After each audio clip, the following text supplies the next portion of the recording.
What are some of the really interesting deployments that you're seeing at the moment when it comes to personalization? Things that are a bit different, that are kind of leading the market? So personalization is a really interesting space right now. We all set our own expectations based on something we've seen really cool somewhere else. So what the brands are trying to do is to jostle with each other to keep up with their competition. The recent migration trends report that we just launched, actually the number one reason that companies re-platform is to basically stay up with the competition. Is to give the best possible customer experience to their customers, and they're constantly trying to compete with others for that. So again, as consumers, we all see something cool and also have a really good experience. I mean, Amazon, as you mentioned, of course, have set the pace for everybody else. Just so fast, so convenient, so easy to do. But what that really kind of means is that where the old commerce technologies, which was like a website in a box that would do everything, it's just no way those technologies can be the very best at search and personalization and the product discovery, as well as being the best at checkout, as well as being the best at the order management and the core commerce, and do all that at high performance and drive innovation. It's just impossible. And so the reason why composable commerce has become so popular, and increasingly so, is that everybody's realized now that actually having companies who specialize in these different areas and really do a great job of that one piece can drive a much better outcome. And of course, with API integration, it can sit together, and you can truly create a brand experience that's unique for your brand, which obviously drives loyalty, can of course drive business. So yeah, just a couple of ideas. And personalization, I think, is an area that is really hot at the moment, because again, every brand wants to drive more revenue, and they realize that, particularly with things like third-party cookies going away soon, that they need to get first-party data. They need to give something back to their customers and consumers in order for them to keep coming back and build that brand identity. So as we move towards that sort of idea of not just having you're part of a segment, of course, and you'll be shown certain content based on your demographic and your perhaps shopping history.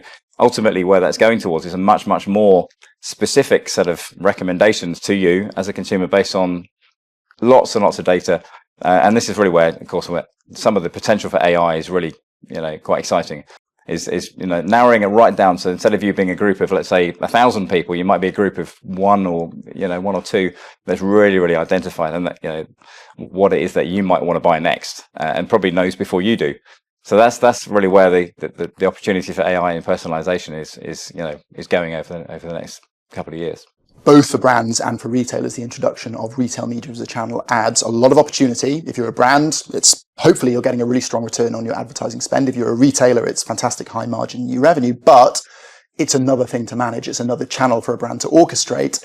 And for the retailer, there's this slightly strange tension between the very attractive ads monetization revenue they can now go after and their kind of core KPIs around making sure that the on-site experience, if you're thinking about their e-commerce site, is as relevant to the customer as possible and is driving the metrics that really matter to the retailer's business. This ad revenue is very appealing, but things like basket size and customer lifetime value are the things that really, really matter to retailers. And so there's this kind of tension when people are offering to pay you money to chuck an ad on your site as to whether you just chase that money because it's great money and it's new, or whether you think about how you balance that with making sure that the advertising experience is coherent with the rest of the on-site experience and is actually driving a kind of an additive experience for the end consumer, so that you can balance the kind of chasing of that new revenue with hopefully positively impacting those core metrics like basket size and customer lifetime value. But that's complex to get right. A couple of retailers that we've worked with have done these kind of long-term holdout studies where what they effectively do is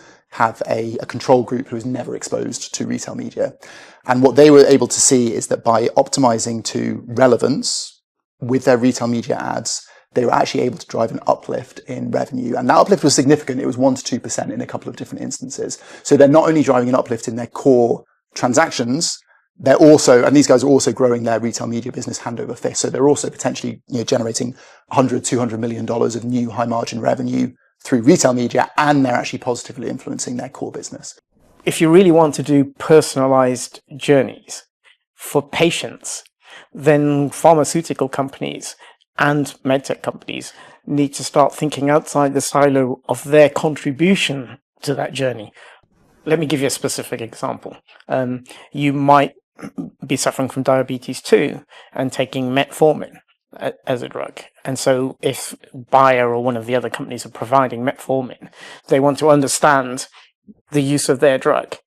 But from the patient journey point of view, there's a whole bunch of other treatments that you're getting during that process. So the patient's perspective and the communication that they want to receive is very different from just receiving that drug. So we talk a lot about personalized journeys, but I've seen this happening in a lot of our customers already. They're starting to work in collaboration with their other vendors and other providers of solutions for that same treatment, so that they can follow what we call the treatment pathway, or the journey of the patient. They can follow the treatment of the patient through their whole treatment cycle, rather than just the siloed view that they have.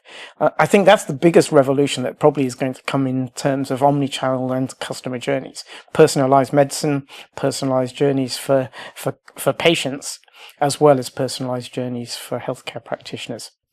The other component for me that I, as a sales operations person, I find interesting is that if you put your sales hat on, is that the personal role is not going to go away. People still buy, and doctors will still use products from the people that they like, from the companies that they like. So at some stage, how do you join up a lot of automation? We talk about chatbots providing information. We talk about different channels providing information.